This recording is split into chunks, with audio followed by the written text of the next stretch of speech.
जब बालेन शाह जस्ता प्रभावशाली नवनिर्वाचित प्रधानमन्त्री आफ्नो शपथ ग्रहण समारोहको लागि मञ्चमा उभिन्छन्, त्यो उत्सवको भव्यता विशाल हुन्छ। उहाँको राजनैतिक प्रतिज्ञा सुनिनु अगाडि नै एउटा अत्यन्तै विशिष्ट प्रक्रिया सुरु हुन्छ। ठ्याक्कै 108 जना बटुकहरूको समूहले एकसाथ स्वस्ति वाचन मन्त्रोच्चारण गर्न थाल्छन्।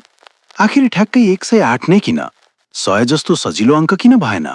यो 108 को संख्याले एउटा गणितीय कोडको रूपमा काम गर्छ, जसले त्यो मञ्चलाई सिधै सूर्य, चन्द्रमा र मानव मुटुको धड्कनसँग जोड्ने विश्वास गरिन्छ।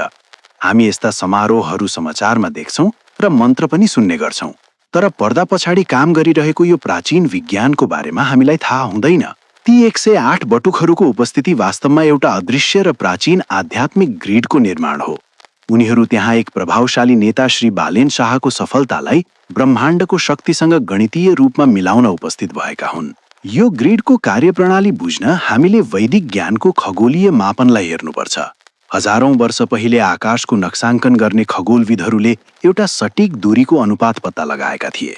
पृथ्वीदेखि सूर्यसम्मको औसत दूरी सूर्यको आफ्नै व्यासको करिब 108 गुणा छ। तपाईले चन्द्रमालाई हेर्दा पनि यही अनुपात पाउनुहुन्छ। पृथ्वी र चन्द्रमा बीचको दूरी चन्द्रमाको व्यासको करिब 108 गुणा हुन्छ।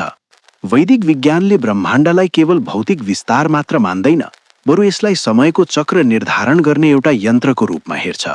वैदिक ज्योतिषमा 12 वटा राशिहरूलाई 9 वटा ग्रहहरूले गुणन गर्दा ठ्याक्कै 108 वटा ब्रह्माण्डीय संयोजनहरू बन्छन्। यो क्रम रातिको आकाशमा पनि जारी रहन्छ, जहाँ 27 वटा नक्षत्रहरूलाई प्रत्येक 4 पदमा विभाजन गरिएको छ। 27 लाई 4 ले गुणन गर्दा हामीलाई 108 प्राप्त हुन्छ। नवनिर्वाचित नेतालाई 108 बटुकहरूले घेर्नुको अर्थ उनीहरूको कार्यकाललाई आकाशको यही गणितीय लयसँग जोड्नु हो। यो सटीक ब्रह्माण्डीय गणित केवल ताराहरूमा मात्र छैन, यो आकाशबाट सिधै हाम्रो भौतिक शरीरको लुकेको बनावटमा पनि झर्छ।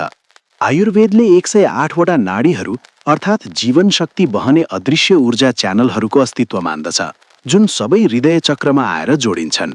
हाम्रो शरीर 108 वटा मर्म बिन्दुहरूमा पनि निर्भर छ, जुन मासु र हड्डीका ती महत्त्वपूर्ण मिलन केन्द्र हुन् जसले यो ऊर्जालाई सञ्चालन गर्छन्। 108 ले अस्तित्वको एउटा अंश फ्र्याक्टल कोडलाई प्रतिनिधित्व गर्छ। यसले सौर्यमण्डलको विशाल स्वरूपलाई मानव मुटुको सूक्ष्म संसारसँग मिलाउँछ, जसले गर्दा यसलाई पूर्णताको एक सर्वव्यापी संख्या मानिन्छ।